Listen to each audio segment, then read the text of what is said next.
हरिओम। जय श्री कृष्ण। कर्मकांड बाय आनंद पाठक में मैं आप सभी का हृदयपूर्वक स्वागत करता हूँ। इस बार की जो गुप्त नवरात्रि है वो बहुत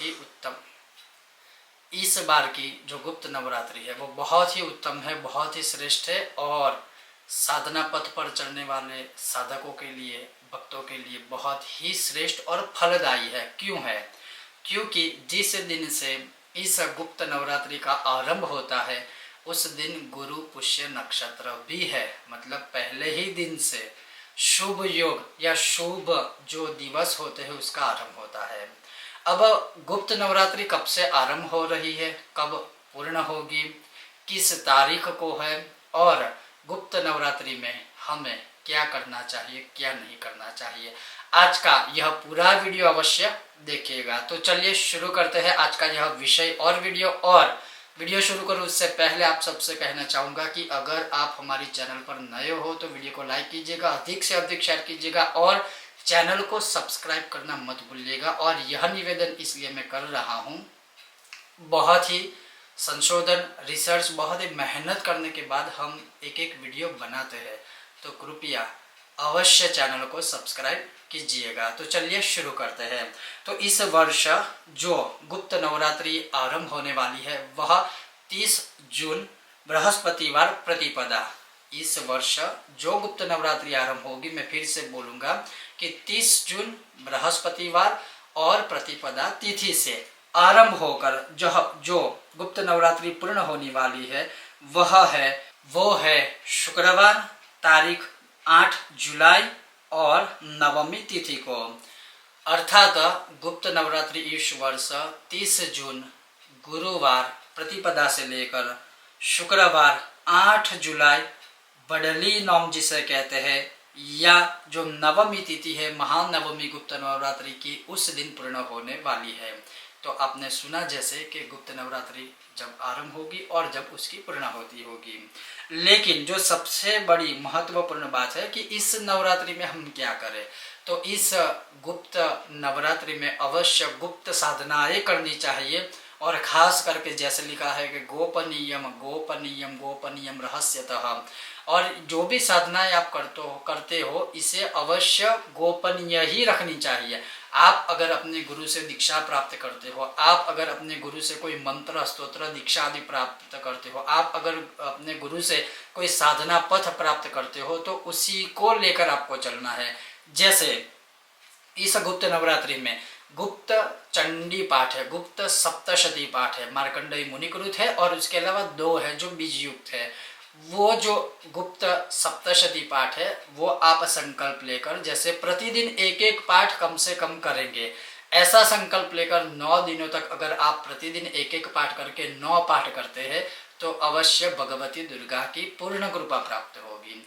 अगर आप कोई कामना हेतु करते हैं, जैसे हर एक की कामना होती है, किसी की कामना होती है विवाह के लिए, किसी की कामना होती है शत्रु बल क्षय शांति अर्थे, किसी की कामना होती है कोर्ट कचहरी क्षेत्र में विजय प्राप्ति होती हेतु, किसी की कामना होती है विद्या प्राप्ति हेतु, किसी की कामना होती है धन प्राप्ति हेतु। तो जैसी जिसकी कामना है उसी प्रकार से उसी साधना को 9 दिनों तक करना है।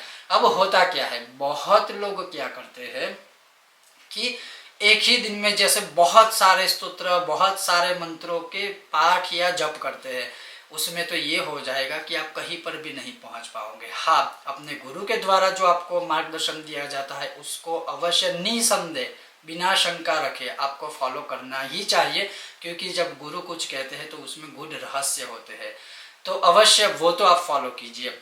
बात रही कि और क्या करें, मान लीजिए आपके इष्ट देवता भगवान श्री गणेश जी हैं, तो अवश्य श्री गणेश अथर्व शीर्षम के इस 9 दिनों में आप 1000 पाठ कर सकते हैं।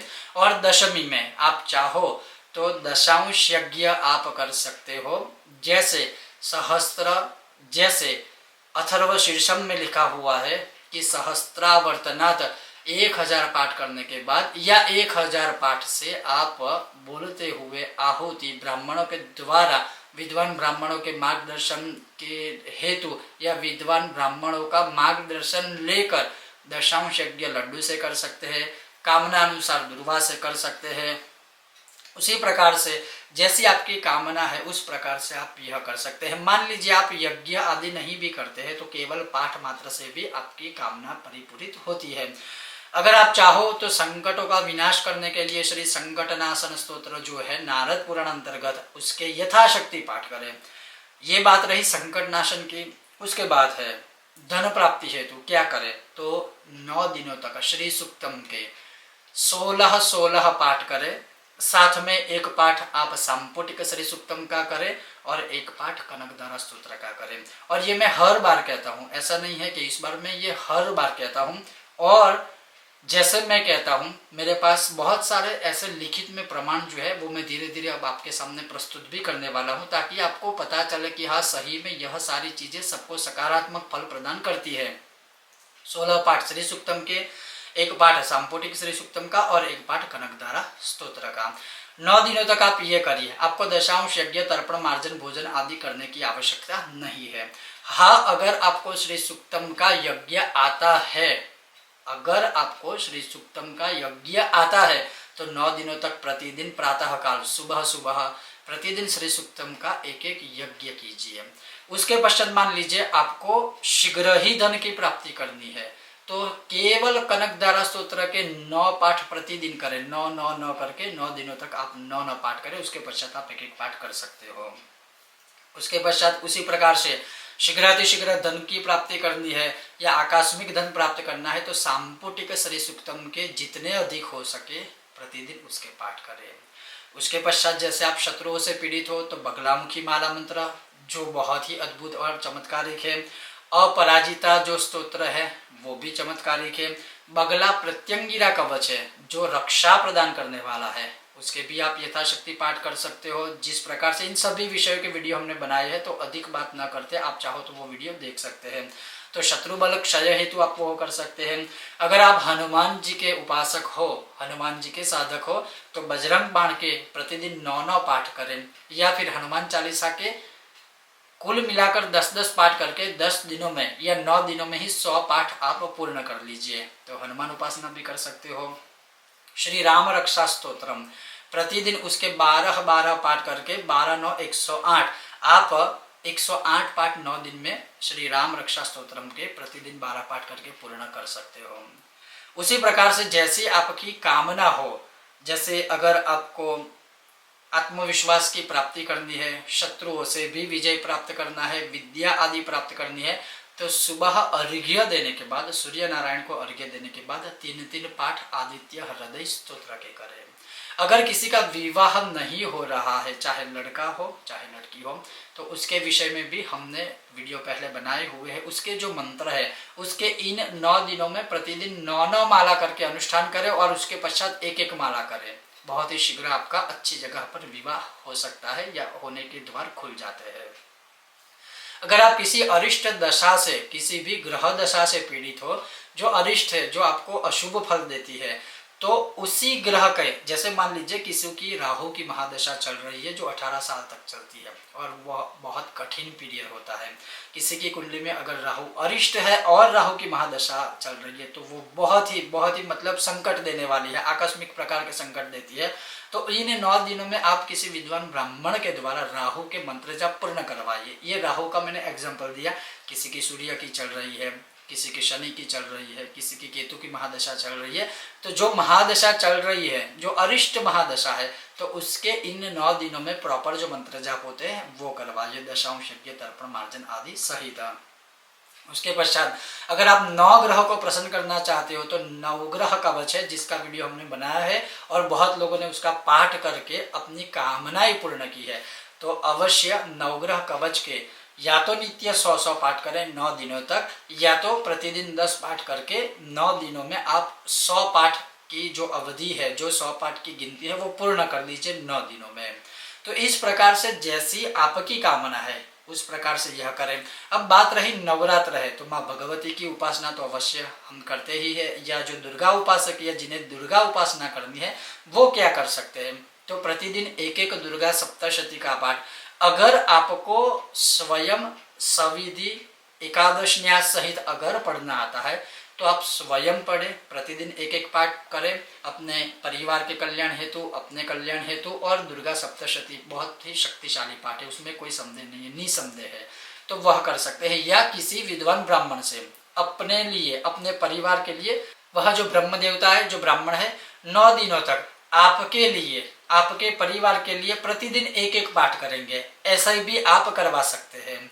उसके पश्चात अगर मान लीजिए आपको अधिक पाठ करवाने हैं, जैसे शतचंडी बोलते हैं, शतचंडी का मतलब होता है 100 दुर्गा सप्तशती के पाठ, तो आप अपने हेतु, अपने परिवार के लिए, या किसी बड़ी कामना को प्राप्त करना है, किसी बड़ी कामना से आपको अगर कोई अपना काम्य प्रयोग करवाना है या कोई कामना पूर्ति करनी है, तो अवश्य आप विद्वान ब्राह्मणों का मार्गदर्शन लेकर, सहारा लेकर, उनके ही द्वारा आप 100 पाठ करवाइए, अवश्य कामना पूर्ति होगी।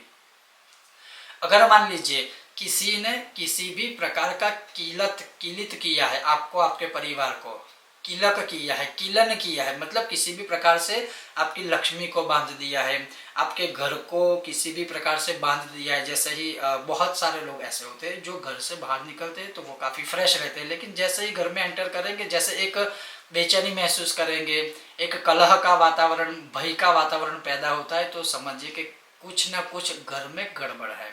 तो अवश्य अगर ऐसा कुछ है तो दुर्गा कीलक स्तोत्र है, जो दुर्गा सप्तशती पाठ के पूर्व विधान में पढ़ा जाता है, उस कीलक स्तोत्र के प्रतिदिन 9 पाठ करें। उसके पश्चात शत्रुओं से अपने आप को बचाना है और रक्षण करना है, अपना, अपने बच्चों का, अपने परिवार का, तो दुर्गा कवच का, जैसे मैंने किलक का बताया, उसी प्रकार से आप प्रतिदिन 9 पाठ उसके कर सकते हैं। किलक के साथ एक पाठ अर्गला का कर सकते हैं और दुर्गा कवच के साथ भी एक पाठ अर्गला का कर सकते हैं। मान लीजिए अगर आपको 9 पाठ ये नहीं करने हैं, तो एक पाठ अर्गला, एक पाठ कवच और एक पाठ आप किलक का कर सकते हैं। इससे सर्वस्व प्राप्त होगा, रक्षा भी होगी, किसी ने कुछ किया होगा तो वह भी दूर होगा, और सभी प्रकार से माँ भगवती की पूर्ण कृपा प्राप्त होगी। एक एक पाठ आप इसका कर सकते हैं। महाभयंकर महाआपत्तियों से अगर छुटकारा आपको चाहिए तो दुर्गा 32 नामावली के 3200 पाठ 9 दिन में पूर्ण करें, या तो आप किसी विद्वान ब्राह्मण के माध्यम से आप अनुष्ठान करवा सकते हो। दुर्गा 32 नामावली में ही 32,000 पाठों का अनुष्ठान बताया हुआ है, और ये माँ दुर्गा ने स्वयं बताया हुआ है। उसकी जो साधना, पूरी जो विधि विधान है, वह माँ दुर्गा ने स्वयं बताया हुआ है। तो आप किसी विशेष कामना हेतु विद्वान ब्राह्मणों के द्वारा वह करवा सकते हैं। तो इसी प्रकार से जैसी जैसी आपकी कामना है, जैसी जैसी आपकी मनोकामना है, उसी प्रकार से आप अनुष्ठान कर सकते हो। कोई विद्यार्थी है, उसको विद्या प्राप्त करनी है या विद्या प्राप्त करने में उसको सहायता चाहिए, तो सरस्वती देवी का जो एकाक्षरी बीज मंत्र है ऐं, उसका भी वह अनुष्ठान कर सकते हैं। सरस्वती जो ब्रह्म विरचित स्तोत्र है, त्रयोदशी से त्रयोदशी तक अनुष्ठान वाला, वो स्तोत्र इस गुप्त नवरात्रि में प्रतिदिन 13 पाठ करके 9 दिनों में वह कर सकते हैं। उसके पश्चात प्रतिदिन एक एक पाठ करें, विद्या प्राप्ति में सहायता प्राप्त होगी।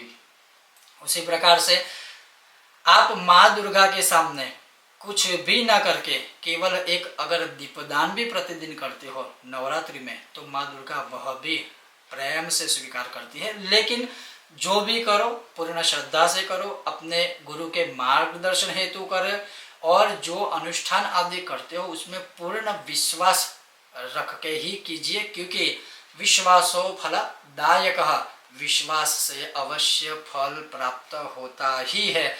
थोड़ी सी भी शंका, कुशंका या संदेह किया तो मान लीजिए कि वह जो आपकी नाव है वह डूब जाएगी। तो इस महान आषाढ़ नवरात्रि में जो गुरु पुष्य नक्षत्र से आरंभ होने वाली है, अवश्य पूरे 9 दिन में आप अनुष्ठान आदि कीजिएगा। और अगर करते हैं तो अवश्य, जैसे बहुत लोग अपनी यह साधनाएं होती है, पूजा पाठ होता है, वह हमसे व्हाट्सएप पर शेयर करते हैं और हमें बहुत प्रसन्नता होती है। तो आप उसी प्रकार से आप चाहो तो शेयर कर सकते हो। हाँ, जैसे मैंने कहा कि गोपनीयम गोपनीयम गोपनीयम रहस्यतः, कहने का तात्पर्य यह है कि आपको वह साधनाएं गुप्त रखनी है। लेकिन किससे गुप्त रखनी है? जैसे नॉर्मल से ही ऐसे वैसे लोगों को आपने बोल दिया कि मैंने ये कर लिया, मैंने वो कर लिया, आपको सभी जगह पर वह नहीं बोलना है। आपका जो कोई गुरु है आपके जो गुरु है, आप जिन्हें गुरु मानते हो, अवश्य उन्हें बताइए, उनका मार्गदर्शन लीजिए, या परिवार के साथ आप चर्चा विचारणा कर सकते हो, लेकिन सभी को यह साधनाएं आदि बताने की आवश्यकता नहीं है। तो ये था आज का एक महत्वपूर्ण विषय और वीडियो। आपको यह विषय वीडियो कैसा लगा अवश्य मुझे बताइएगा, और आपको यह विषय वीडियो पसंद आए तो बिना भूले वीडियो को लाइक कीजिएगा, अधिक से अधिक शेयर कीजिएगा, और चैनल पर नए हो तो सब्सक्राइब अवश्य कीजिएगा। आप सभी का बहुत बहुत हृदयपूर्वक धन्यवाद। जय श्री कृष्ण। ओम गणेश।